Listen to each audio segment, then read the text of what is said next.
Mário Roberto Venere, eu nasci em Piracicaba em 17 de abril de 1954. Depois de Piracicaba nós fomos para Barra Bonita, o papai trabalhou na usina da Barra, onde eu tive meu primeiro contato com a fotografia lá naquela região. As pessoas que vinham de São Paulo, eles faziam fotografia e na época fizeram fotografia de nossa família que nós temos até hoje. De Jaú nós fomos, Barra Bonita e Jaú, que era o local que nós morávamos, nós fomos para São Carlos, São Paulo, em 1967. De lá eu tive a oportunidade de desenvolver vários trabalhos, né? Dentre eles fui cobrador de ônibus, trabalhei de contínuo de banco, trabalhei no Banco Noroeste. Depois eu vendi ração purina durante 10 anos. Nesse interim eu consegui estudar. Na época eu fiz educação física na Faculdade de Educação Física de São Carlos e na década de 80, como na região norte estavam necessitando de mão de obra qualificada, eu vim a Rondônia a convite de meu irmão trazer os meus sobrinhos e trouxe meus documentos, que eu tinha a licenciatura plena em Educação Física. Na época o governo do estado estava contratando as pessoas e a partir de 1984 eu fui para o município de Guajará-Mirim, onde eu desenvolvi as atividades no governo do estado relacionadas à educação física.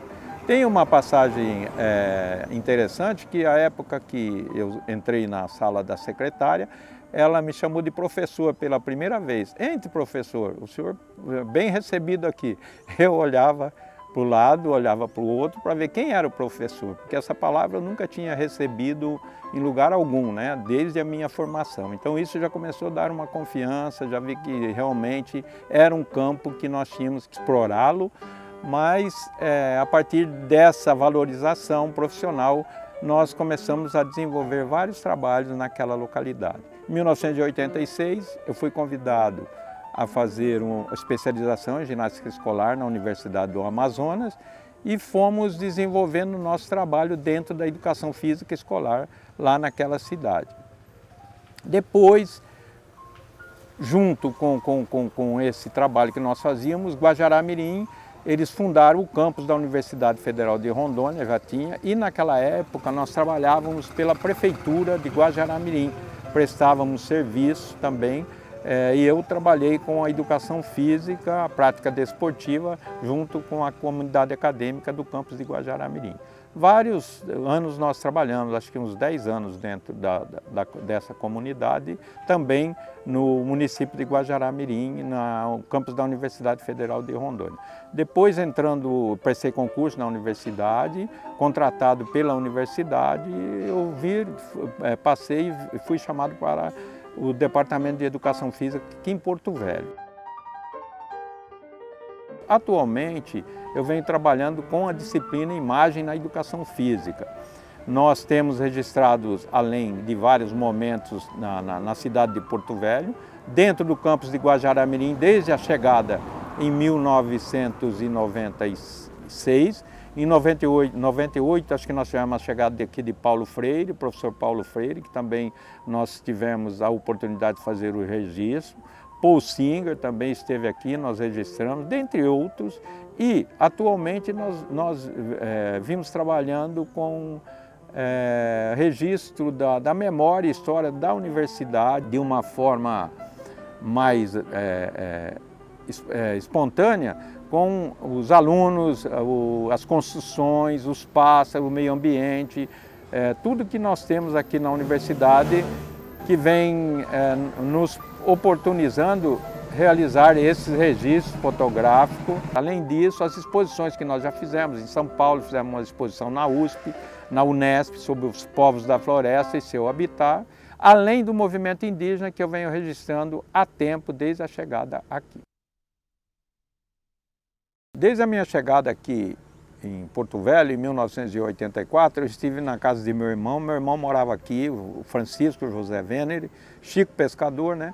Ele foi amigo dos indígenas, então ele morou perto da FUNAI, ali na Farquhar, e no primeiro dia que eu cheguei na casa dele, já encontramos indígenas, e os indígenas, eles frequentavam a residência dele. E a partir daí eu comecei já registro, do primeiro registro que eu tenho dos povos Tenharim, que naquela época, do Parim-Tintim, eu já fazia registro e tinha esses contatos.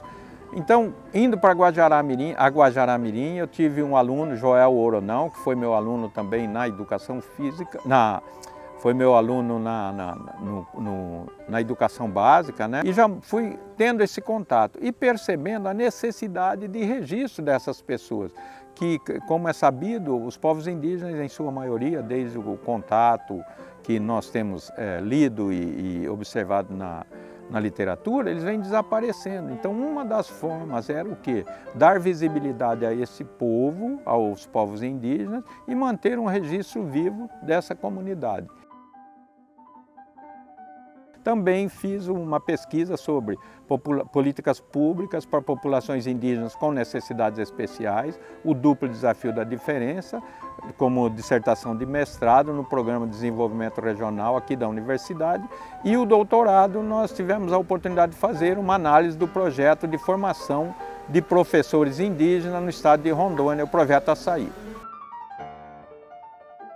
Primeiramente, para você trabalhar com a fotografia na pesquisa, você tem que ter o respeito, né, aos direitos autorais da pessoa, você tem que ter conhecimento, né, do que pode ser publicado, do que não pode, e principalmente você ter a autorização da pessoa. E fotografar é você entrar na alma, é você fazer fotografia de uma forma não só para você manter o registro, como tenho dito também, ou forma de você levar vantagem, vender fotografia. Fotografia é importante, o registro, é importante você trabalhar a autoestima com a fotografia. Muitas vezes o pessoal registra, eles vão em determinado lugar, num bairro, ou aqui na própria universidade, e o olhar dele, o primeiro olhar é aquilo que lhe incomoda. E ele não vai primeiro entender, conhecer o porquê aquilo acontece. Nós passamos aqui nos bairros, a gente tem observado o lixo na rua, nós passamos nos igarapés, lixo na rua. Mas de onde vem esse lixo? Por que eles estão lá? Será que não tem as políticas públicas de meio ambiente, as políticas públicas de coleta de lixo, as políticas públicas de educação ambiental?